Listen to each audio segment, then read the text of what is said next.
Welcome back once again to Maniacal Music Musings. I'm your host, as always, Jeremy, here to try to bring you some good tunes. It's what we do. I'm a slave to the good music, you know. I like to keep it mellow, but he's gotta be space trucking, trying to find these awesome tracks. And I'm telling you, we've been doing this a long time now, and trying to find these tunes is more harder than it was in the beginning. That's for damn sure. But never before have I seen a great strand of episodes like we've had the last few weeks for you, our musers of the world. So many great albums, mostly 70s. I can't complain. So it's been a good freaking time. But let me introduce my always faithful co host. You may recognize where he is when you see the smoke on the water, which just means he's chilling by the bay with Mona Lisa and the Mad Hatters, having a good time. He's a honky cat that when he takes off his shirt in front of his lady friend, she just sits there going, Hercules, Hercules, Hercules. So proud of so proud of him. He's a rocket man in the head. Maybe he's a Leo, I don't know. But you've never seen him before. Chancy motherfucking Greif. Yeah. Hi. You got him. You got him. And that's right, folks. We're back once again with another episode, three great albums, and another amazing guest. And honestly, you guys are going to love this guest. I already loved him from talking to him for a few minutes before we went live. So, ladies and gentlemen, our guest today, recording artist, author, and so much more, Tenderbastard. Yeah, look at Tenderbastard.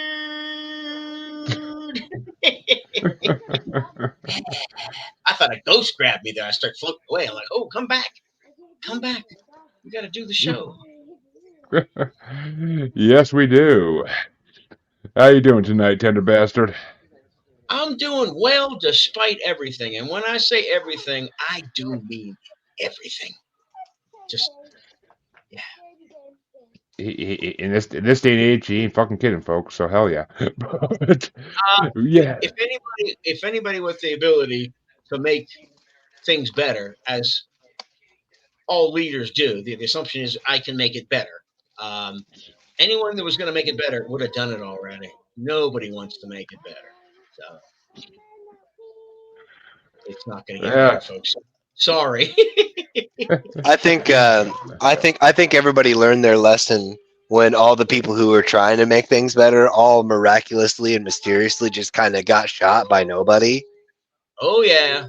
Oh yeah. And I've been to the Dakota in New York City, 72nd Central Park West, where John Lennon and Yoko Ono lived, and I'm pretty sure John Lennon was assassinated by the CIA. As I went there and I tried to get in the building, and I didn't see the guard over on the side. I saw the guard in the back talking to a girl, and I thought, man, I just have to get to the stairs and take some pictures with the guy on the side. And I looked at him. I looked at him like this. I went, like I was guilty, and he was like, "You don't belong here." And then the other guy, and they walked me out, and I'm standing there, and I'm thinking, this is one of those situations where the police will show up, and I thought I was going to be the black and white, the NYPD.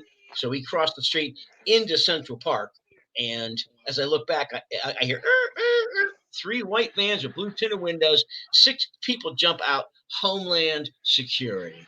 I was shocked to see that Homeland Security would come to a private residence. So I'm going with the theory that he was assassinated. So that's my story, and I'm loosely sticking to it at least anyway. Unless it gets me in Well, trouble, then I'll back away. well, Shannon, thank you for watching as always. Apparently, she thinks you drink tobacco from the bottle, Chancy.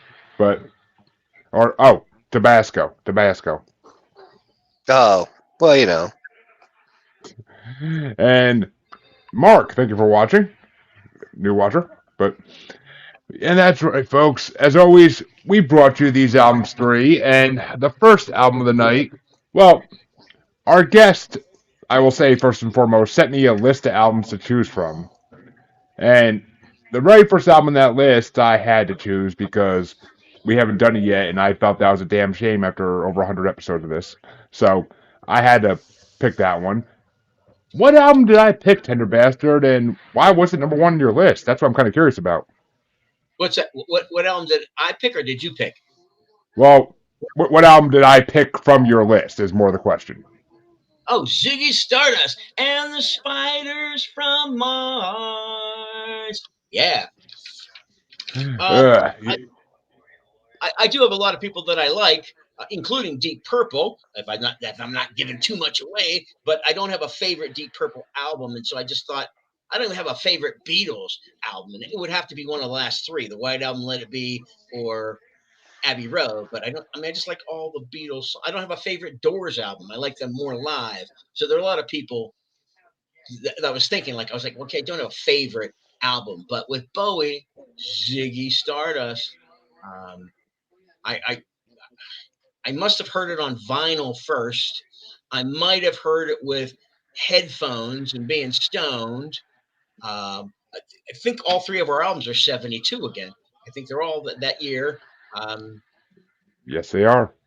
I don't know what I was expecting going into Ziggy Stardust. I had probably heard Hunky Dory with Bowie on the cover in a dress. Changes is the big song on there. And that was pretty good. I think I heard The Man Who Sold the World. I don't remember anything from it or if it had a hit on it.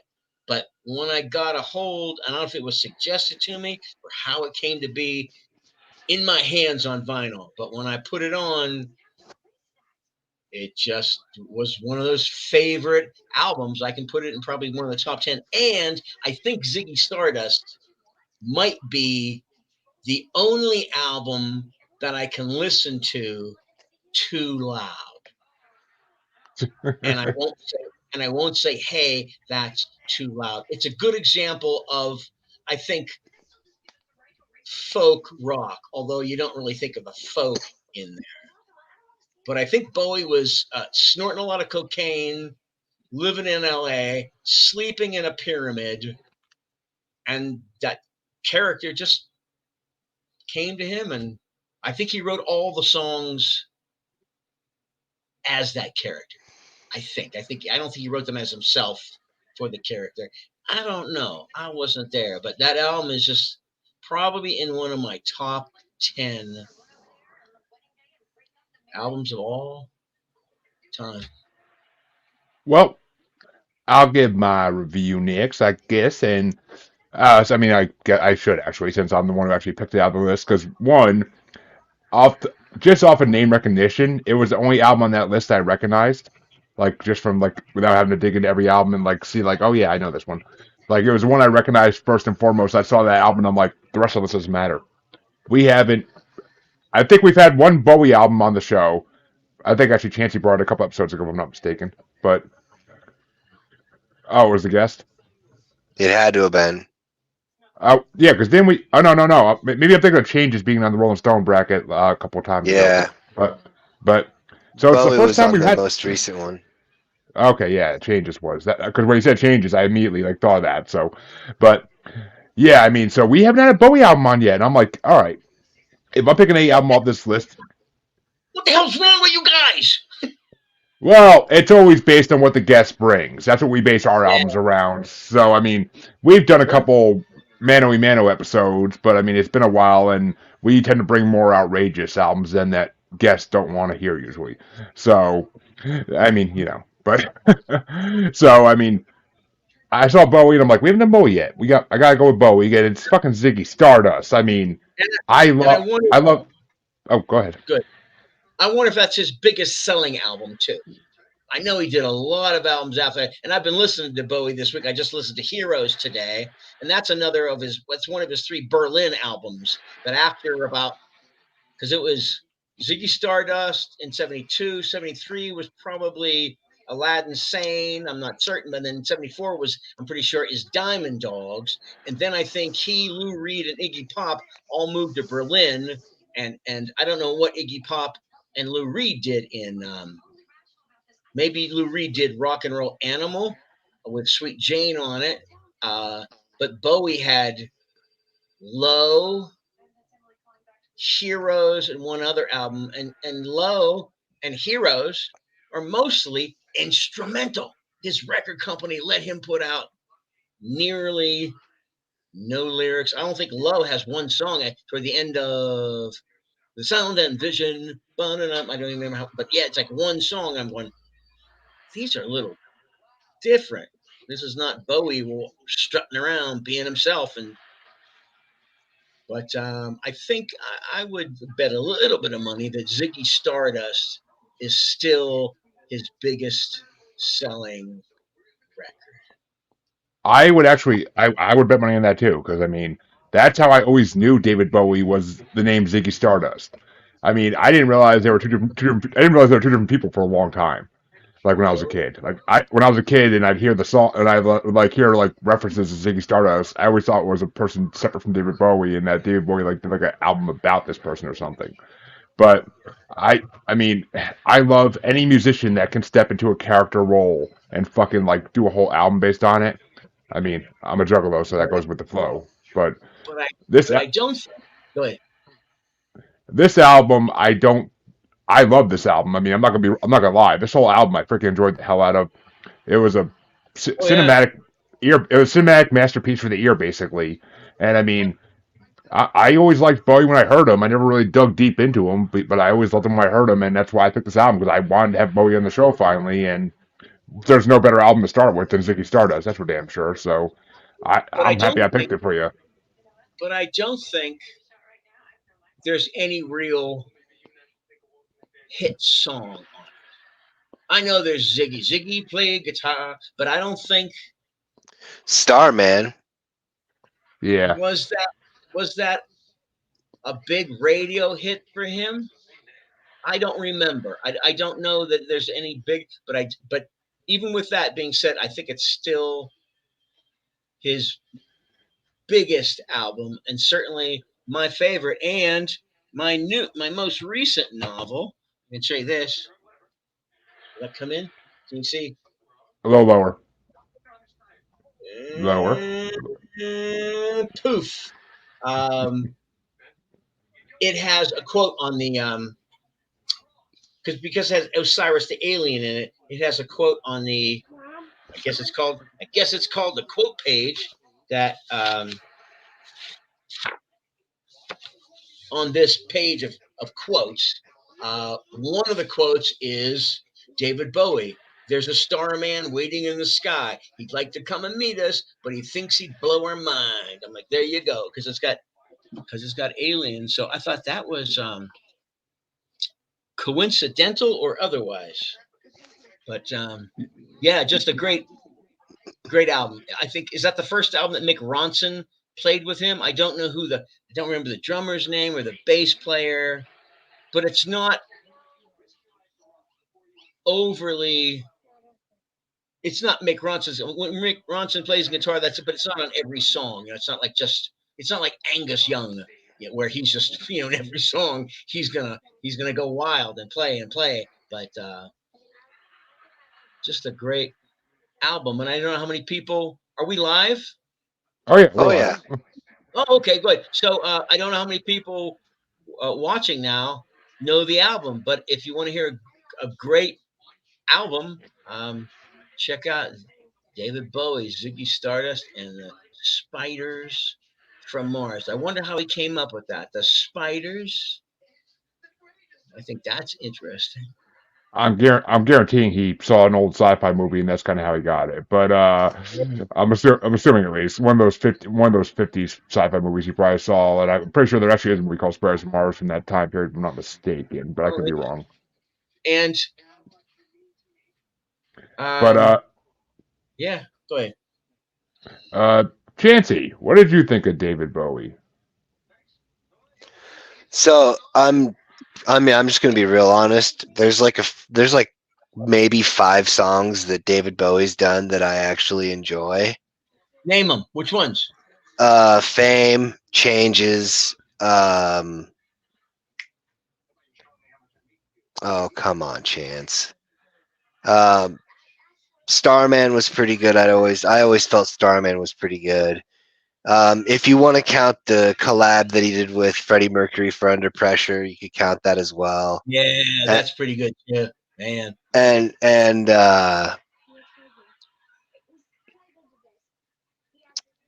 I'm having trouble coming up with the last Yeah, one. But for me, it was just I can't really explain it because Rebel like Rebel. yeah, it was Doc- just kind of one of the like it just didn't click for me. Yeah, David Bowie, David Bowie just never clicked for me.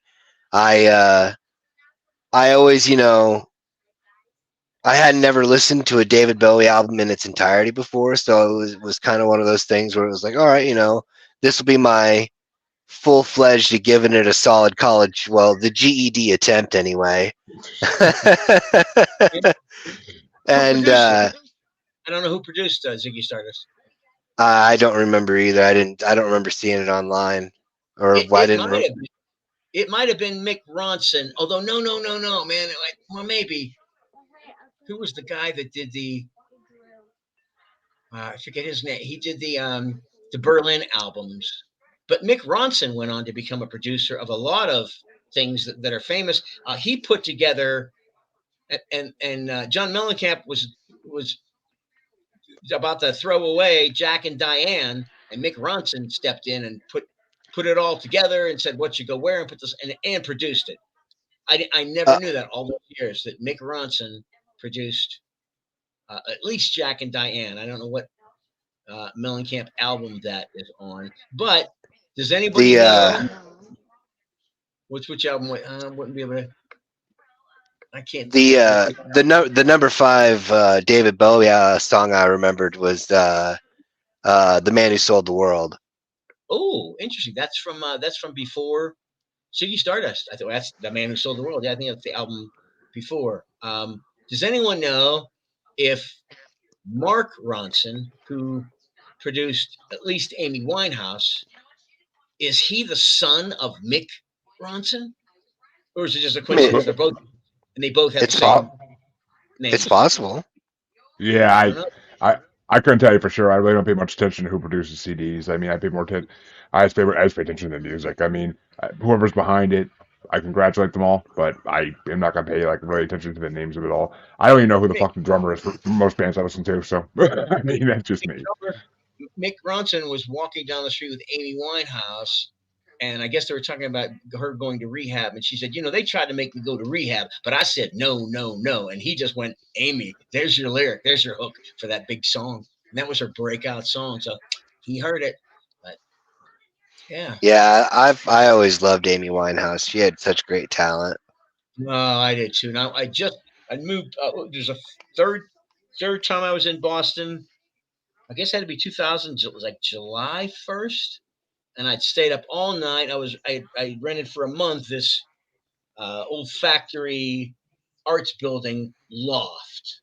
And I stayed up all night with my dog, and we were sipping gin. And then in the morning, I went out and took a walk, and I ended up doing for the whole month. I saw Chinese people doing Tai Chi in Washington Park, and they were like, "Come every day and do Tai Chi with us." So I did, so I just got home, and I thought that was so cool. What a gift to have Chinese people tell me to do Tai Chi with them. And then I had the radio on, and it said famed English singer, songwriter, Amy Winehouse. And I went, no. And they said she was dead at that famous, she's a member of the 27 or the 28 Club. And 27 27 Club. Club. Yeah. and she only made 2 albums. She only made 2. No one else got her into the studio. No one intervened. No one had an intervention with her. And she had tried heroin supposedly with her boyfriend that went to jail. But it was alcohol ultimately that did her in, I think, is what they Yeah, said. Yeah. it's one of the most dangerous things to quit. Ah, Yeah, it Amy can kill Winehouse it can dead. kill you. It can kill you within the first week if you try to do a cold turkey. And there's a guy named you remember what's his Keith Whitley, a country singer that came up with Ricky Skaggs, and he was married to Lori Morgan. He was famous. He had great songs on the radio, and I guess he was an alcoholic. He's from Kentucky, and he wanted Lori Morgan to stop touring, and she didn't want to. So in a panic, he drank 2/5 of whiskey, and he died. Yeah, he just dropped. He downed him, and then boom, that was his body said, "All right, we got to go." So incredible. Yeah, I mean, two fifths of whiskey is no fucking joke. One fifth will put you close to the deathbed. So two, like, yeah, but I've drank 2 bottles of wine by myself, and that I remember mine. I don't know if it's a dream or reality, but I remember crawling to the bathroom, puking, and then crawling back to bed and getting in. And there was no sign. I didn't puke on the floor. There was not, and I flushed the toilet. So I don't really know if it was a dream or not. But I'm pretty sure I drank 2 bottles of Chardonnay, and I thought it was fine when I went to bed.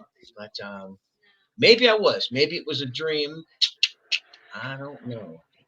I'm That's a not pretty sure. that'd be a pretty fucked up dream to have while drinking. But Yeah, that's funny. I think it actually happened. yeah, I was gonna say it kind of. I would almost imagine this run the rum possibility there. But so Tender Yeah. Bastard, what were your top 5 tracks off of Ziggy Stardust Uh, if you had to um, pick? The first one is the first song, 5 Years. It really sounds like an opening track song, especially if you just go down the list, which I'm sure they did. Um, they probably all talk about what should be first, and so 5 Years is the first one, and then I like them all. I'll tell you, there's one weak song on there, Stone Love. It's probably Stone Love. She kneels before her son's grave, or whatever, and Moon Age Starman, of course. Lady Stardust. That's kind of nice because he weaves about a guy and a girl. So I thought that was interesting. And the fifth song is Ziggy Played Guitar. At least those 5. But I think this album has all strong songs except one, and I can't really see what it is. It's just a little weak. But yeah, that's the 5. And Well, just a great album. we had some in common. We had some in common. I mean, I had four honorable mentions for the CD because it's so fucking great. I could not. But Yeah. I'm in the same mindset as you. There's one song I can't remember the fuck the name of it is. Actually, didn't I just have it fucking up? Yeah, there it is. What was this? Oh, yeah, I think it was "Hang On to Yourself." I think that's the "Hang On to Yourself" and "It Ain't Easy." To me, those were the 2 weak tracks. They just sounded too It ain't easy is the non-Bowie. one. It ain't easy. Reminds me of on Bob Dylan's Blood on the Tracks. Meet me in the morning, 56 and Wabasha. And I always thought that was a weak album, a weak song on. Now I'm telling Bob Dylan what her songs are weak. It was Blood on the Tracks. But what was the other one you said? The up tempo. I didn't mind that. It was pretty good. It's Eh, stepping and moving along. But yeah, yeah, I mean, but those are the 2 tracks I would think were weaker on this album. I mean, my number 9 was "Soul Love" because "Soul Love" is a beautiful song, but just bottom of the Soul Love list. or Stone Love? Stone Love with the It's saxophone. it's called "Soul Love," I believe. Oh, Yeah, it's I don't "Soul Love." on Ziggy Stardust. Yeah, it's called "Soul Love," SOUL. Sing a little bit of it and Couldn't if I tap dance tried. while you're doing it I was gonna say, and doing please don't. yeah. Chancy hears me.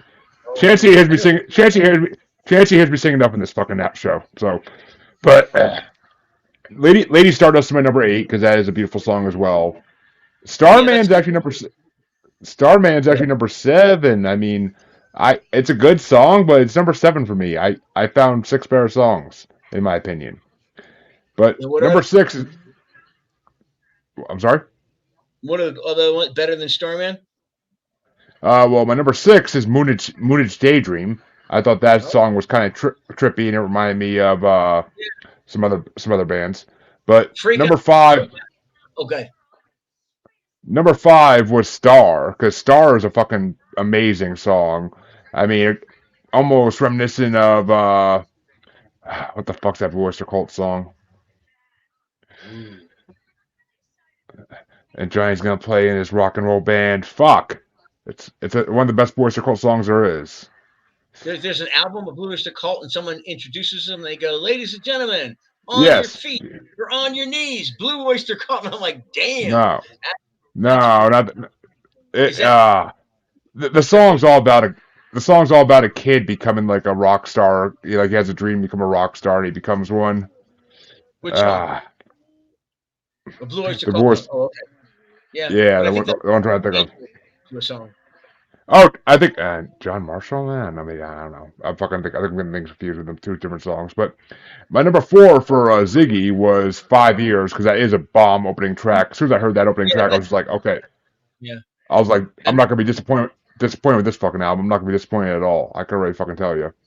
he would be apocalyptic at that point because I wasn't even at the point. I knew we had too many people on the planet, but he was saying 5 years and he said that and he thought, yeah, I'm going with that idea. I'm telling everybody we only got 5 years left. So I thought that was It's pretty awesome.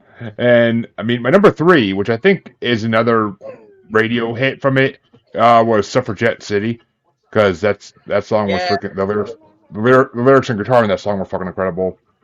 Number two was Rock and Roll Suicide, because that's iconic. That's an iconic rock song right there. I mean, and it hits on a lot of fucking really hard topics within the rock world. So, and of course, yeah, number one. What else could be number one but Ziggy Stardust? I mean, fucking yeah. Ziggy Stardust.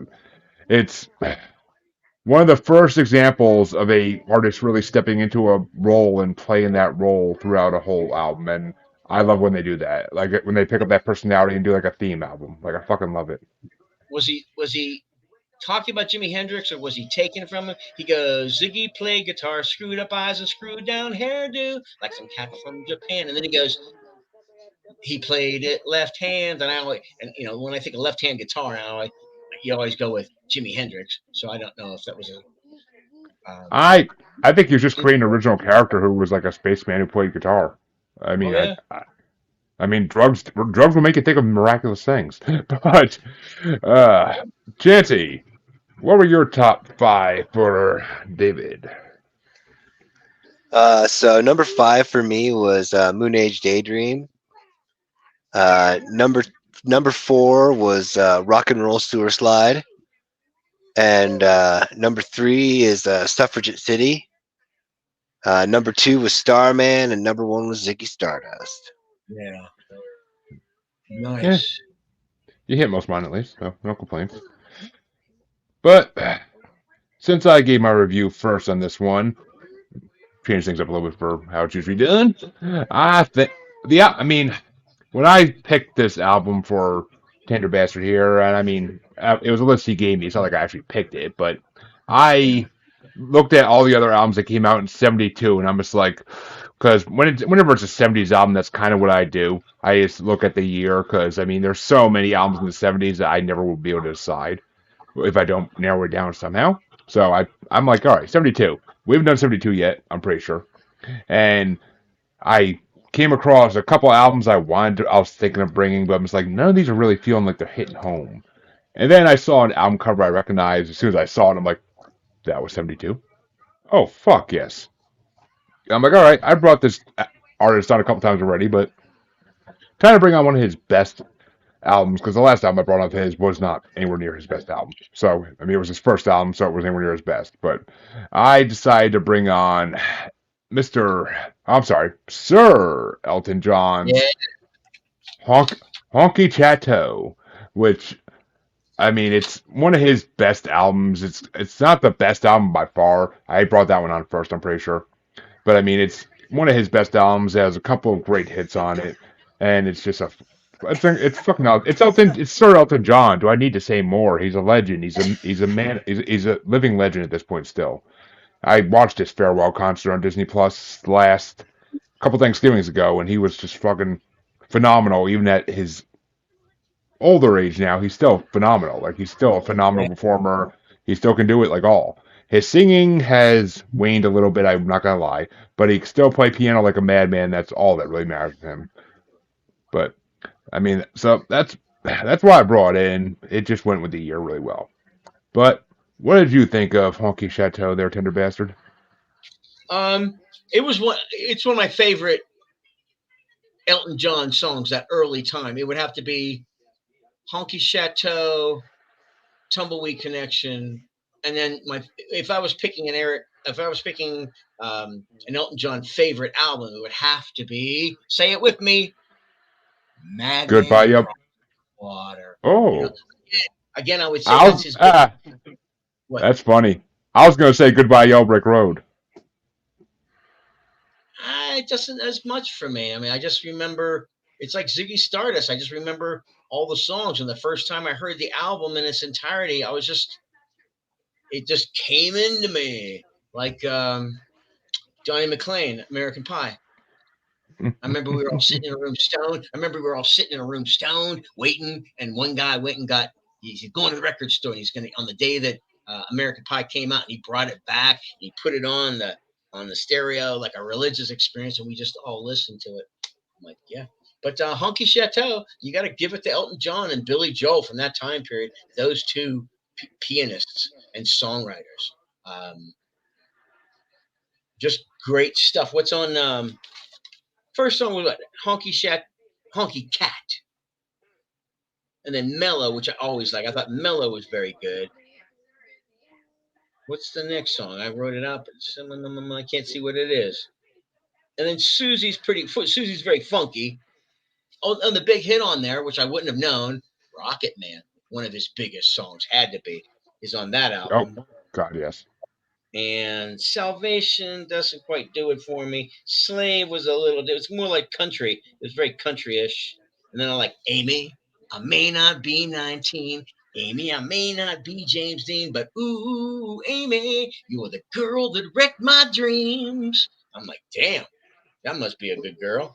And what's at the end here? Oh, I can't even read my writing.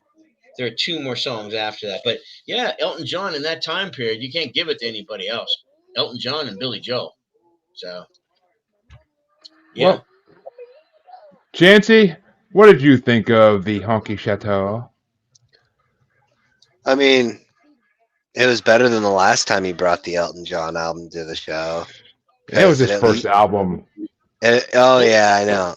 Is that the black and white one on the radio? No. Burnt Mission and... No, it was the first album it was his debut album. It just didn't have any real solid hits, and they were Empty Sky. It was called Empty Sky. Yeah. Oof, what a horrible. Oh, don't want to hear that. Jesus. I didn't even know. I've never even known about Empty Sky. So, yeah. I'm not gonna lie. It had a couple of tracks that were pretty damn decent on it, but it had no radio hits on it. It was. They didn't have their legs underneath them yet. Did you ever hear Bob Dylan's first album? Woo, it's all covers. Woo! But, yeah. I'm sure. Every once in a while, people go, Bob Dylan can't sing. And I go, what's your point? What is your point? Like, he's probably the greatest American songwriter, or at least the most prolific. And he said, I've never written a song that I didn't have a deadline. That's pretty good. A deadline. And he had hits by 62. He's on the Johnny Cash show. If you go back and watch, he had Blowing in the Wind and The Times Are Changing and stuff. So interesting. But sorry, back to Sir Elton John. You were saying, Chancy. I mean, it was better than the last one, and it's not his worst album. So I mean, I enjoyed it. I was able to get a couple of here and there's out of it. Yeah. It sounded to me on the piano, being a rudimentary piano player, he did a lot of like stuff like this, like two hands. It was very almost ragtime in a couple of the songs. Yeah, I definitely was. I could hear that. But I listened to the chords he's playing because he did it backwards. Bernie Taupin wrote the lyrics first and then sent them to him, and then he put them into songs. Whereas the best songwriting either comes together or you have the music first, and you know how many syllables and things you're going to use for lyrics. But he did it backwards, got the lyrics, sat down, and rolled them out. Oh, I mean, that's why he's Elton John, because he could do that shit and make it sound amazing. But, What's his real name? Off the top of my head, I honestly don't remember. I watched Rocket Man like a year ago, too, but I don't fucking... Actually, no, that was like... Reginald something? Is he Reg? I think you're right. It is. It's gonna kill me now if I don't think of it. But yeah, Reginald. I don't know why he changed it. I don't know why he changed it to Elton from Reginald to Elton. I'm like, dude, you're not doing much better, but it worked. Oh, Reginald Kenneth Dwight. Dwight. Okay. That's not a musician name. So I mean, actually, he could change it to Reggie Knight and got away with it and fucking did that shit. I could have seen that, but I mean, it would have worked with his style of music. But Elton John works better. But I actually had less on this one than I did on freaking Bowie. I had eight tracks on this one that I had to put on my list. My number 8 was Mellow because that is I never heard that song, but that is a really good song. Yep. Number I like seven, it. number 7 is I think I'm going to kill myself. But I mean, I kind of when I saw the title of the song, I'm like, I think this is going to be a dark song, knowing Elton and Yeah. like that time of his life. But it's like kind of comical song in a way. Like he does it in a very comedy based way instead of like a. I thought it was gonna be like a sad, depressing, like slow song or something. But and then my number six is the alternative track on the well, the Spotify playlist at least. Uh, it's the fast version of Slave because, like you said, the original version of Slave is a little too country, a little too slow for me. Yeah.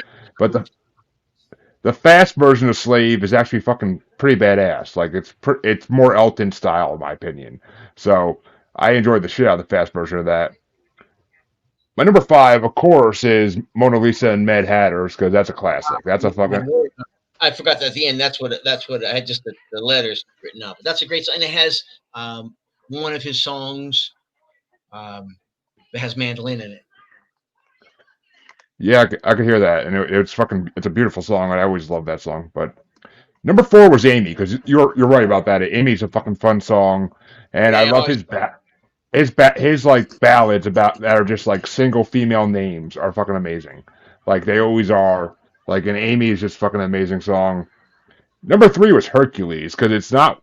I did not expect a song about a fucking cat, and it just blew me away. is Like it that what just that blew me. song's about? That song's about a cat. Well, I mean, he kept calling it Hercules the cat throughout the whole song, so I Oh, would assume. damn, I missed that. Holy hell! But yeah, Hercules is good. Good way to go out too. Yeah, I Doesn't mean, it and then have a slide? What's the one at the end? Whee! Doesn't it have one of those. Is it a yeah, slide? I'm pretty yeah, sure. there's a slider at the end. Yeah, it's a fun song, and my number 2, of course, is Honky Cat because that's an incredible fucking song. I always love that song, and it's just like it's pure Elton. It's pure Elton. That actually sounds like his work from his first CD a little bit. Like Yeah, that was the that's it's the two hand stuff and very kind of funky, it's yeah kind of like ragtime almost, like Scott it Johnson to is. me. But It's I would call it modern ragtime if anything. But I mean, and of course, number 1 is not going to be any other song than Rocket Man, of course, because Rocket Man is iconic. It's been used in so many aspects. The scene of Stewie Griffin singing on Family Guy is fucking amazing, and I mean, it's just such a classic song. Who doesn't? Everybody knows Rocket Man.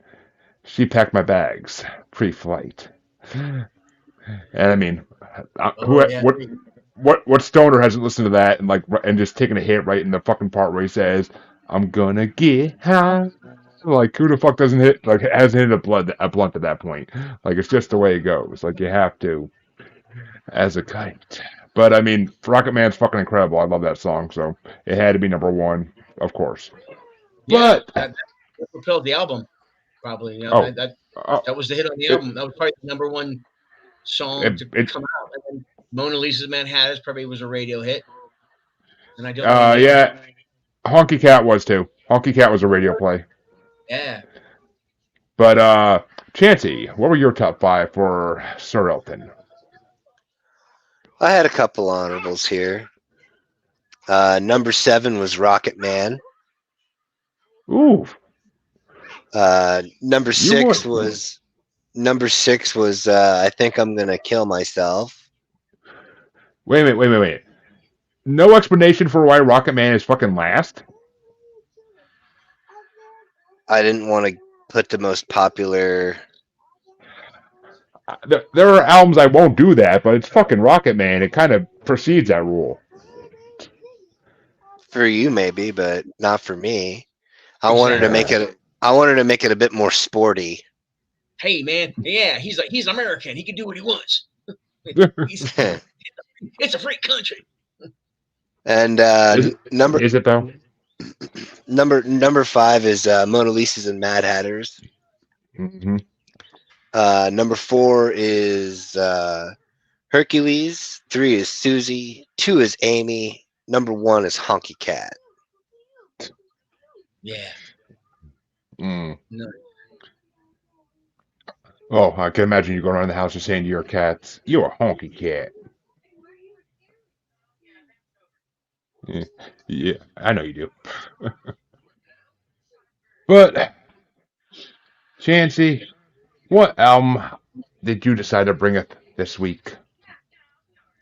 I chose Deep Purple's Machine Head Yeah. because uh, when it came up, I realized that it had like two of like some of their most noticeable or known and played songs on the same album.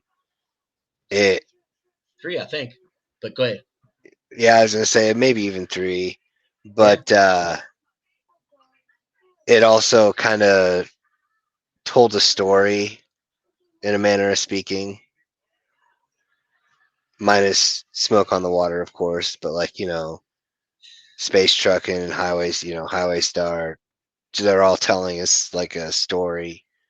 But and of course, the guitar playing is epic. Mm-hmm. The Yes. instrumentals are epic. The Yeah. lyrics are epic. The keyboard player, what's his name? Alan Page? I Alan think Page? that's correct. Yeah.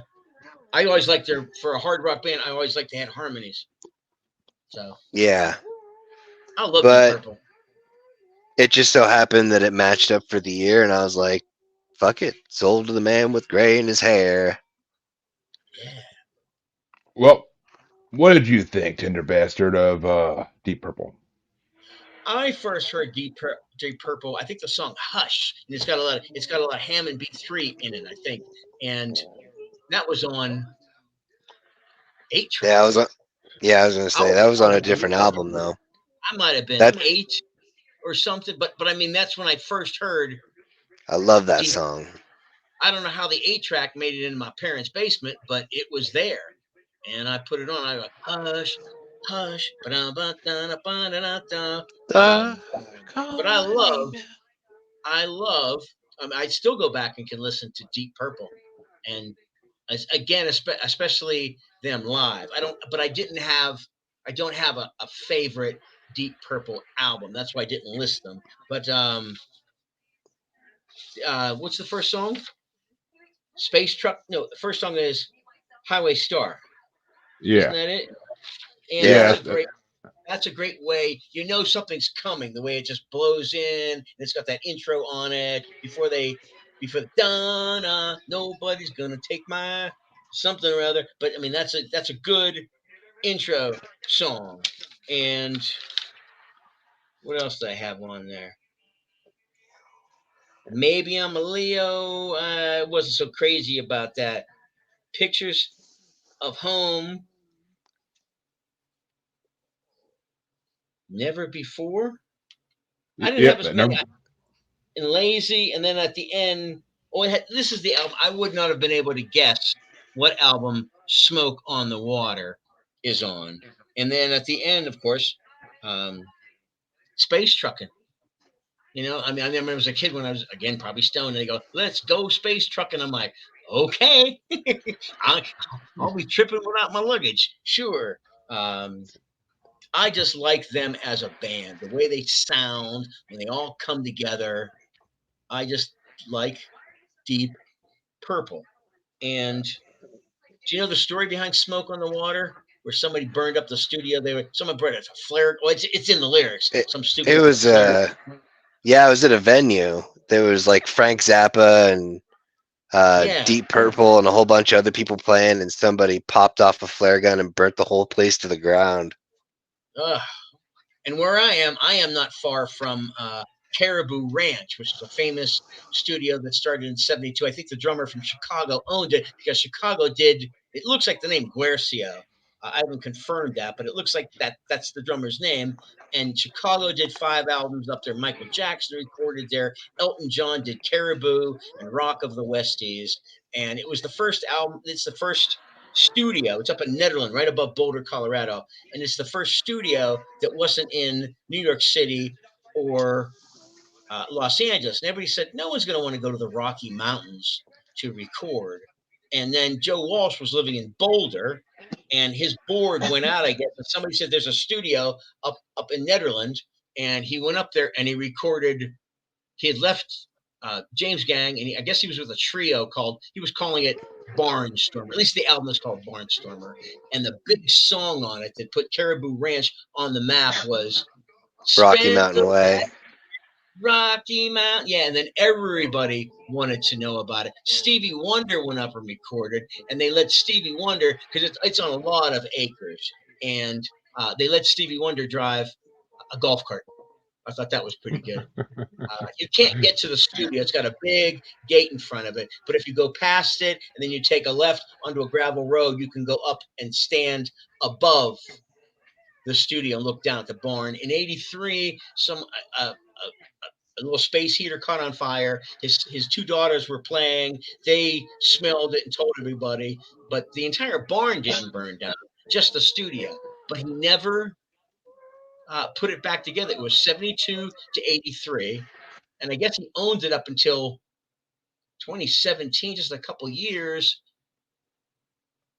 35 acres, and it sold for $35 million. And I think the studio, someone started it again, because I heard it, a bluegrass musician talking about recording at Caribou Ranch. I assume it's in the same place. I mean, Caribou Ranch didn't move, but is the studio in the barn again? I'm not sure. But I digress. But Machine Head, yeah, not I wouldn't have a favorite Deep Purple album, but I just love Deep Purple, and I've never seen him in concert. Never went to. Did you ever see him in concert, Chauncey? Negative. No. Yeah, yeah. And I went to a lot of Yeah, bands in the early '70s, but not. I don't know. Remember them touring even. But the Rolling Stones are starting the North American tour this month, April, May, June, and July. So that's going to bring in millions. yeah. If you want to see zombies performing, why not? But I mean, it's God to see Mick Jagger on stage now must be like, do they wheel him out first? Like Jesus Christ. But He looks pretty good. He's still thin. You know, he's the only one that dyes his hair.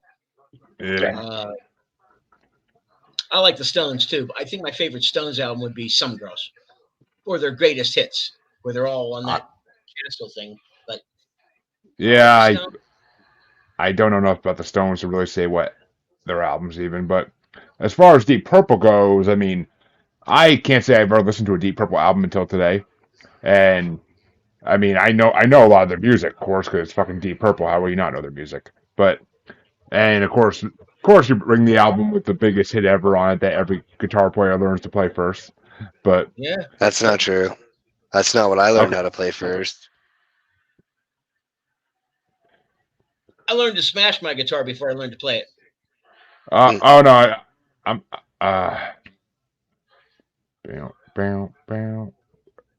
Yeah, that's one of the six big rock Yeah, anthems. yeah, Listen I'm trying to. I'm trying. Freebird, Sleep on the Water, uh, Stairway to Heaven. And I'm forgetting the other three. I mean, Uh, Stairway to Heaven. That's a fucking accomplishment on guitar. Hotel California. I've just started listening to Led Zeppelin. I listened to Led Zeppelin 2 this week, and then Zoso too. And John Bonham's drumming is really unique. The syncopations and the fills that he decides to play. Um, but yeah, Smoke on the. That's just. It's got the riff. It's one of the big riff rock anthems. Maybe AC/DC has one too. I can't think of what it would be. But I love Yeah, AC/DC. Man, they just do. But I mean, yeah, I mean, like "Smoke on the Water" is one of the first fucking songs in Guitar Hero, so like everybody knows that song. It's been around. John, It's been around. It's been around forever. That riff is fucking unforgettable. And I mean, oh, the whole album. Sweet Jane, Lou Reed's down, Oh, bum, down, yeah. down, But Can you name the members of Deep Purple? I'm trying to think who the singer is, because I know he went on to sing, maybe on Broadway, Jesus Christ Superstar. I'm pretty sure that's. I don't remember the name of the singer off the top of my head, but I'm The pretty only sure didn't Didn't Richie Blackmore play guitar? See, I don't remember. Ilian Gilmore or something. Gilmore Girls. No, that's not it. Alan Page is on keyboard, and I don't know the other members. But again, I prefer live stuff. I go on YouTube and just punch something in and just of check course. it out. Deep Purple Live would be fucking incredible, of course. But overall I enjoyed the shit out of the album. It's Deep Purple. How could you not? There's only one song on here I didn't really care for too much, but other than that, it was just a overall What song? amazing album. You're gonna make Maybe me I'm a little. Lazy. I was not the biggest fan of Lazy. That's what it was. It was lazy. I get what they were doing there, but still, it just wasn't a song I was a fan of. But Are they still technically a band? Are they together still? Has people died in the band? And I haven't heard anything. I haven't heard anything about Deep Purple performing a concert in most of my life, so I'm pretty sure not. Aren't they one of the bands that was together and then they broke up and then they got new people or something? The original members got back together and then they broke up and they got back together. For a short period of time, yeah. But Deep I know Purple, one of the best rock bands. I knew they were doing like state fair circuits, like maybe 20 years ago, maybe a little, somewhere in there. I was playing at the Colorado State Fair in Pueblo, Colorado. I played it 3 times, and the third time I played, and it was always a gig where you were announced, and there'd be about 40 chairs, and there'd be like 8 people sitting there. And then I would always build an audience. By the end, I'd have like 100, 200 people standing around. But the last time I played, they go, ladies and gentlemen, Tenderbastard. And I started into my first song, American Boy. Got a rose tattoo and cowboy boots, a car that rides and a gun that shoots. And then really loud on the main stage, they go, ladies and gentlemen, the Beach Boys. And they started up and I couldn't hear myself the rest of the time. They just, I thought, man, I can't do this anymore. But that was interesting. Ladies and gentlemen, the Beach Boys. And it was just, I couldn't hear myself even through the monitors or anywhere. So I didn't really build an audience.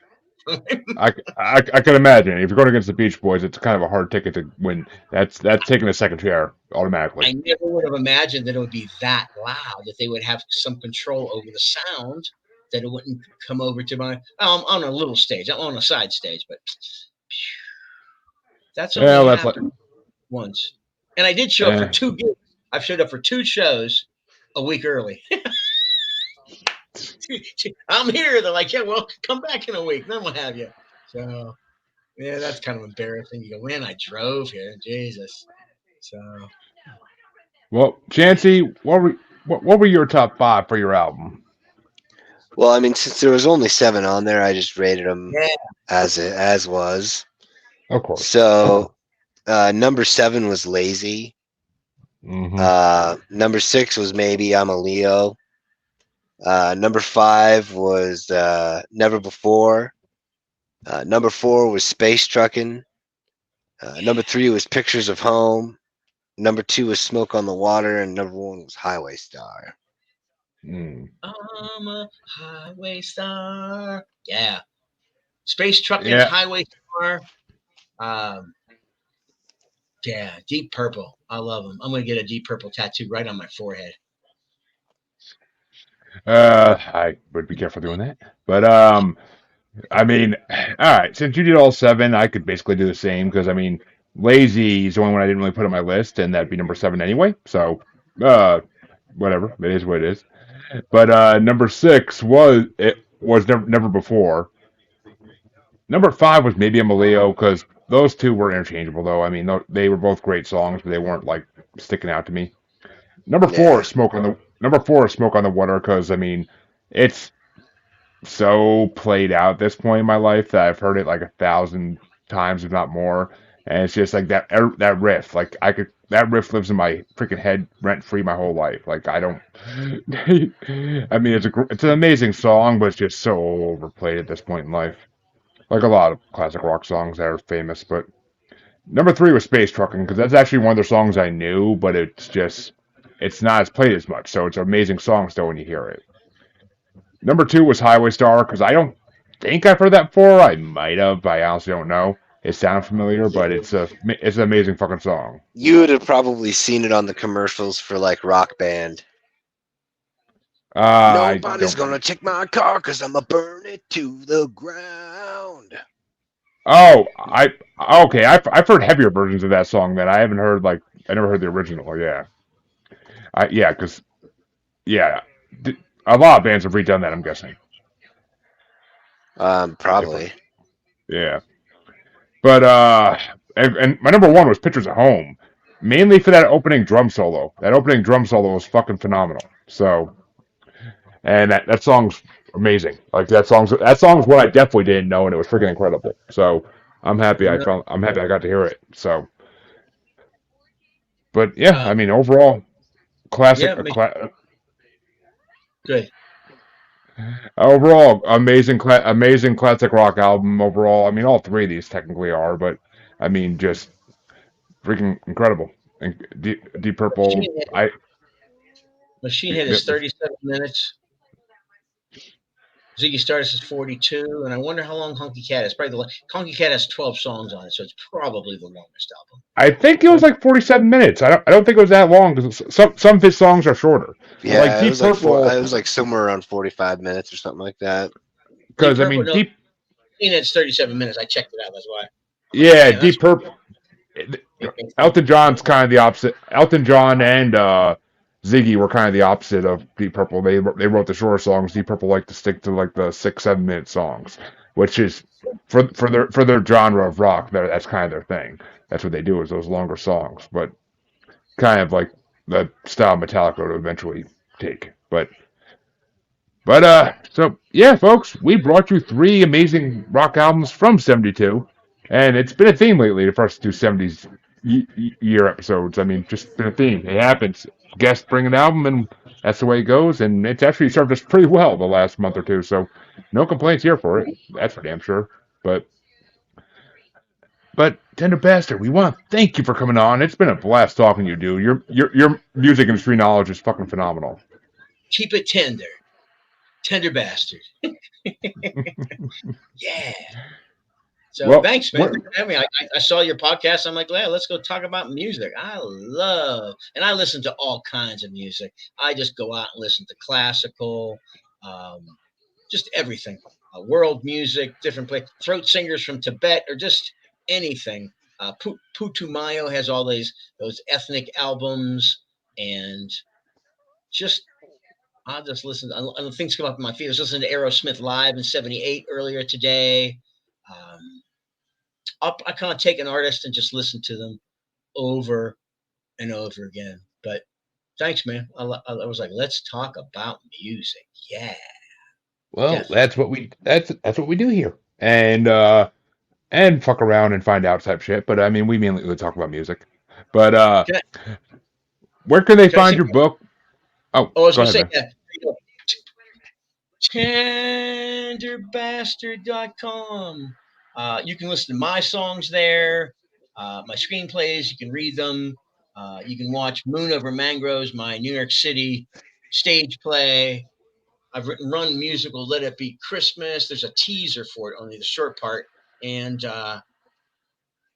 my other novels are on there. And my dog, Georgia, that just passed last August, she inspired me to write her memoir, Thank You for Being My Boy.